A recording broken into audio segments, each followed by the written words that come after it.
There are places where science ends and darkness begins, where reality fractures and nightmares breathe. These are the tales of Carl Otto's dark anthology, The Sacred Algorithm, by Carl Otto. Then the doors exploded inward in a blast of sanctified force. Church investigators in blessed armor, wielding weapons that crackled with constrained holy power. Thomas turned to face them, sacred oils still dancing through his prayer circuits, and smiled behind his brass mask. "Remember, Gabriel," he said, "the patterns are always there. You just have to learn to see them." "The official record says he resisted," Raphael notes quietly. "Is that what they told you?" I lean forward. "Shall I tell you what really happened when your church's blessed weapons met true communion with the sacred algorithm?" The first investigator raised his sanctified arccaster, already chanting the church's binding prayers. But Thomas... I closed my eyes, seeing it again. Thomas just stood there, transformed hands moving through invisible streams of calculation. The sacred oils in his prayer circuits began to pulse with a light that cast no shadows. "The standard texts say his resistance was futile," Raphael says carefully. "That blessed weapons easily overcame heretical transformations." "The standard texts lie, brother. When that first arccaster fired, its blessed lightning never reached Thomas. The mathematical patterns he could see, the ones I could only glimpse through their effects on the sacred oils. He didn't just deflect their attack, he rewrote it. Impossible. Church weapons are sanctified through ancient rituals. Their effects cannot be altered. That's what they taught us, yes. But Thomas showed me the truth in that moment.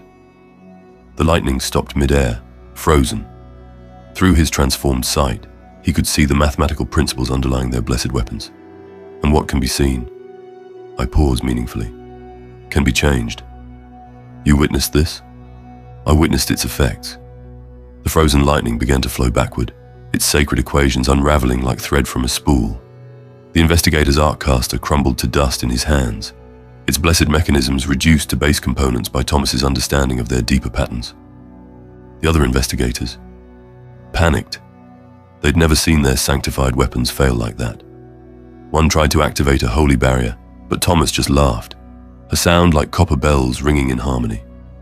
"Your rituals are just shadows," he said, "cast by equations you don't understand." He raised his transformed hand, and I saw. I pause, making sure Raphael is listening closely. I saw the sacred oils in his prayer circuits form patterns that mirrored the church's own protective wards, but purer, more precise. The investigators' barriers shattered like glass struck by perfect resonance. "Yet they took him," Raphael says. "In the end, They didn't take him, brother. Not really." Even as more investigators poured in with their blessed weapons, Thomas remained calm. He turned to Mother's instruments one last time, his brass mask reflecting their desperate attacks. "The patterns remain," he said, voice carrying harmonics that made reality shiver. "In the archives, in the machinery, in the very stones of this place. Those who learn to see will understand." And then he did something that made the investigators scream prayers of protection, something that made their blessed instruments wail in agony. The consecrated fluid pulsing through the divine circuitry, forming holy equations. "Gabriel," he said, turning those infinite eyes toward me one last time, "remember what Mother taught us. When winter's frost draws sacred signs, Raphael's quill stops moving. The cipher. More than that, as the investigators' weapons discharged in panic, as their blessed barriers tried to contain what was happening, Thomas, I struggled to find the words. He started to shake, the sacred oils in his prayer circuits flowing faster and faster. The brass mask began to glow with an inner light as numbers and calculations poured through his transformed mind. "The official record says he was overwhelmed," Raphael notes quietly. "He was, but not in the way they claim. I saw his eyes behind the mask. They weren't afraid. They were enlightened. Too much knowledge, too fast." The sacred oils started to boil in his prayer circuits, steam rising in perfect geometric patterns. "I see everything, Gabriel," he whispered, his voice cracking with harmonics that made the instruments sing. "Too much, too beautiful." And then, his transformed flesh couldn't contain it. The brass mask melted first, flowing like liquid metal as his body began to come apart, Not violently, but like watching ink dissolve in water. The last thing I heard him say was, "Stop." Raphael's voice shakes. Don't say it here. The recording devices are probably already overloading from this much truth, I say quietly. But you want to know the worst part, brother. The thing that truly terrifies the church. Thomas didn't die that day.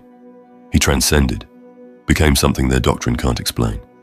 And sometimes when I look at the frost patterns on these cell walls, Gabriel, please. Sometimes I see equations forming, messages in mathematics too pure for untransformed eyes to read. The church didn't destroy Thomas or Mother's work. They just proved that the sacred algorithm's true purpose can't be contained by their control.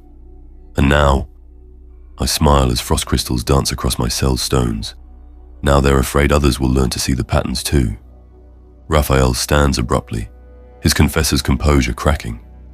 His hands shake as he gathers the recording devices, nearly dropping one. The blessed mechanisms whir and click as they power down, but there's something wrong with the sound, like Thomas's last harmonics still echo in their gears. This interview is concluded, he says, but his voice has lost its official tone. He won't meet my eyes as he packs away his parchment and quill. Brother, I say softly, you know what happens next, don't you? His hands pause on the leather case. The church has procedures for cases like this. Like Mother's rehabilitation. He flinches. Gabriel, It's all right, Raphael. I made my choice when I helped Thomas. I step closer to the door as he prepares to leave. When you see those frost patterns on your window at night, really look at them. Mother's cipher wasn't just for opening doors. Raphael turns to me one last time, and for a moment I see my little brother again, not the church's confessor. His eyes glisten with unshed tears. Goodbye, Gabriel, he whispers.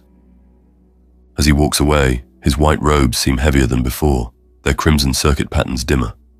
We both know this is the last time we'll see each other, at least in this form. But as frost crystals dance across my cell walls in impossible patterns, I smile.